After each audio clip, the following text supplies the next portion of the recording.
Hey, it's Tara and it's time for Sunday Reads. This week I finished 2 books. I finished One Good Dragon Deserves Another, the second in the Heartstrikers trilogy by Rachel Aaron, and I finished Memory of Water by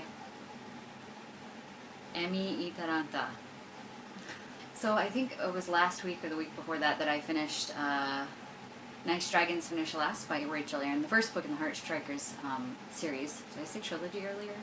Anyways, it's I don't know, I sort of expected the charm to wear off after the first book, even though I really enjoyed the first book. You know, sometimes you don't want to expect a thing to happen because then it doesn't and you're really disappointed.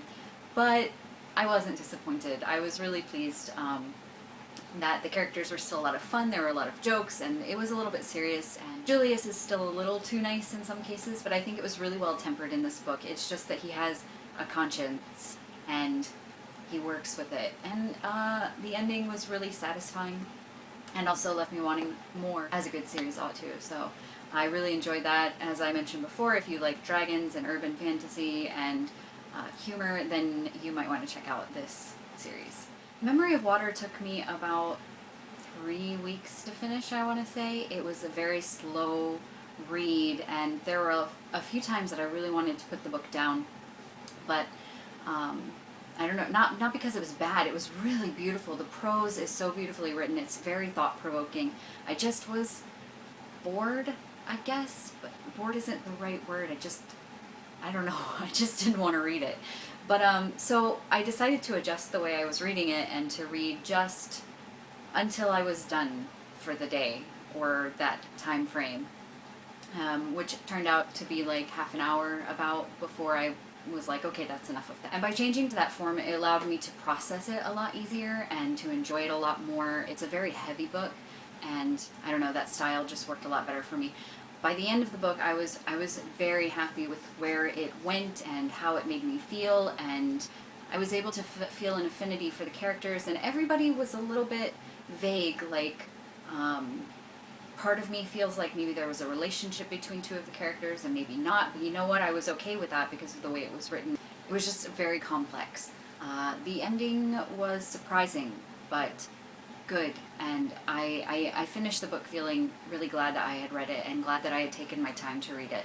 So if you like tea, then you'll probably, if you like tea and fantasy, you'll probably like this book. It's based on, I think, the Chinese tea ceremony, and it talks a lot about water and the importance of water to people and how people's lives are like water and things like that. It was really beautifully done, and yes. About a year ago, or maybe 2, I read the first book in the Windrose Chronicles by Barbara Hambly, and I really enjoyed it. It was about a computer programmer who gets abducted to this world where magic is a thing, and they, defeat an evil wizard and all that jazz, and it was a lot of fun and also really interesting because the main character is not your typical heroine. She's small, she's, well, I guess a lot of these days, like, dainty and cute and whatever is kind of a thing, but she's not young, she's middle-aged, she thinks like a normal person, and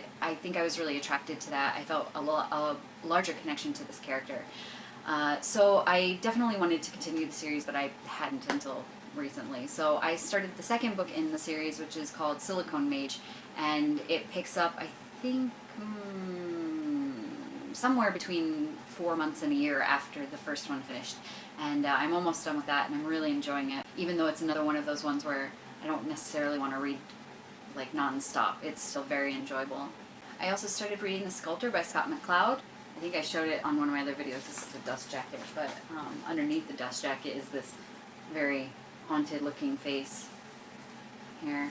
This is a graphic novel about a man who basically sells his soul to the devil to be able to create art out of anything he touches, with his hands, so that his vision can match his ability to produce. And it's really funny because actually Sabrina Stagino was commenting on this on Twitter about vision not matching your ability, or about your ability not being able to match your vision. I'm about 65 pages into this, and I'm really not sure how to feel about it.